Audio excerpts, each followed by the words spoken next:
সালামু আলাইকুম সুপ্রিয় দর্শক শ্রোতা সবাইকে ধন্যবাদ জানিয়ে শুরু করছি।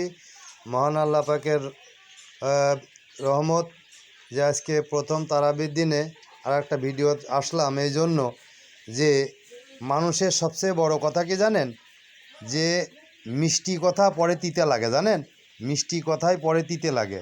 তা আমি মিষ্টি কথা বলতে পারি না, কারণ আমি মূর্খ, লেখাপড়া জানি না।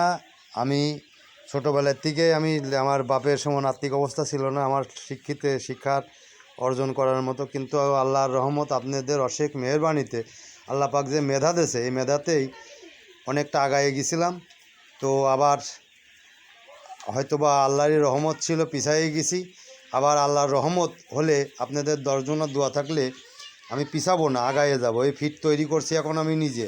এই যে ফিটগুলো দেখছেন, এই ফিটগুলো আমি নিজে তৈরি করছি। আমি ভুট্টা এবং সব কিছু কেমিস্ট নিয়ে আসছি, নিয়ে এসে এই যে ফিটগুলো, এই যে এই ফিটগুলো আমি নিজেই তৈরি করছি। এখন 20 দিন না 19 দিন বাচ্চার বয়স। ফিট আমি নিজেই তৈরি করে খাওয়াচ্ছি। গাম্বুরা দিছি আপনার 14 পাখির বয়স 14 দিনে দিছি, এবং আগামীকালকে দেবো। আগামীকালকে সকালবেলা গাম্বুরা ভ্যাকসিন দেব। তো যে জন্য ভিডিওতে আসলাম, যে আমি মিষ্টি কথা বলতে পারি না বলে অনেক লোক আমার কমেন্ট শেয়ার কিছুই করে না। আমি কিন্তু ব্যবসা, এই যে ইউটিউবের থেকে ব্যবসা করে ইনকাম করব, সেটা দিয়ে ফলোয়ার হবে, সেইটার থেকে আমি ইনকাম করে অনেক কিছু করব না। আমার মূল উদ্দেশ্য যে আমি কোয়েল পাখির থেকে আমি ইনকাম করব, এই টাকা গরিব অসহায় দুঃখী মানুষের পিছনে খরচ করব, শুধু আমার নিজের জন্যই না। ইনশাল্লাহ আপনারা দেখতে পারবেন যে আমি নিজে যদি কোয়েল পাখির থেকে আল্লাহ যদি আমার ইনকামের সোর্স বাড়ায় দেয়, আপনারা শুনতেও পারবেন যে আমি কোথায় কত টাকা দিয়েছি, কিন্তু ভিডিও করে না। হয়তোবা ভিডিও করলে কি হয় যে মানুষ দেখানো হয় না, ওইভাবে না। আমি যাই দান করি, 5 টাকা 2 টাকা 1 টাকা, আমি কাউকে দেখায় দান করি না। দান করা দেখানো ওইটা হচ্ছে বিলাসিতা, আমি মনে করি না। ঠিক আছে, আমার পাখি সব সুস্থ আছে ইনশাল্লাহ।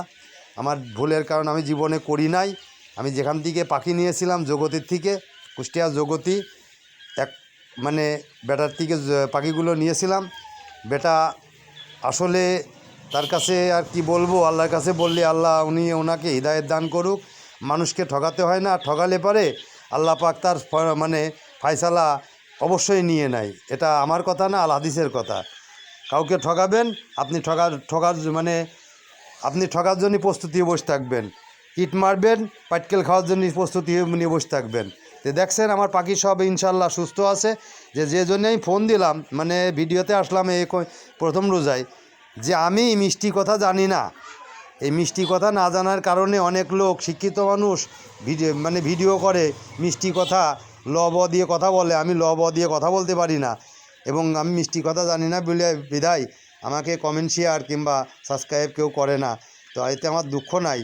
আল্লাহ যদি আমার রিজিকের রাখে, আমি এই রিজিকের থেকে ইনশাল্লাহ আপনারা দেখতে পারবেন। আমার টার্গেট যদি থাকে, এই যে কয় না যে টার্গেট এবং তোমার লক্ষ্য যদি ঠিক থাকে, অবশ্যই সেই জায়গা পৌঁছাতে পারবা। আমার লক্ষ্য এবং আমার টার্গেট দুটোই আমার ইনশাল্লাহ, আমার আছে, লক্ষ্য পূরণ করার মালিক আল্লাহ। বাকিটুক আপনারা ওসিলা, আপনারা যদি দয়া করে ভিডিওটা শেয়ার এবং কমেন্ট শেয়ার করেন, আমি খুবই সন্তুষ্ট হব। আর সেই সাথে জোরালোভাবে বলবো, সামনের রোজা, একটা রোজাও কামাই করবেন না, 5 ওয়াক্ত নামাজ পড়বেন।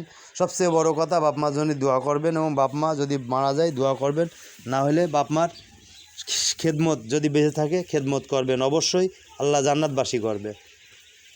ইয়ামানিল্লাহ, সবাইকে ধন্যবাদ রাখিয়ে এখানেই ভিডিওটা শেষ করছি। আল্লাহ হাফেজ।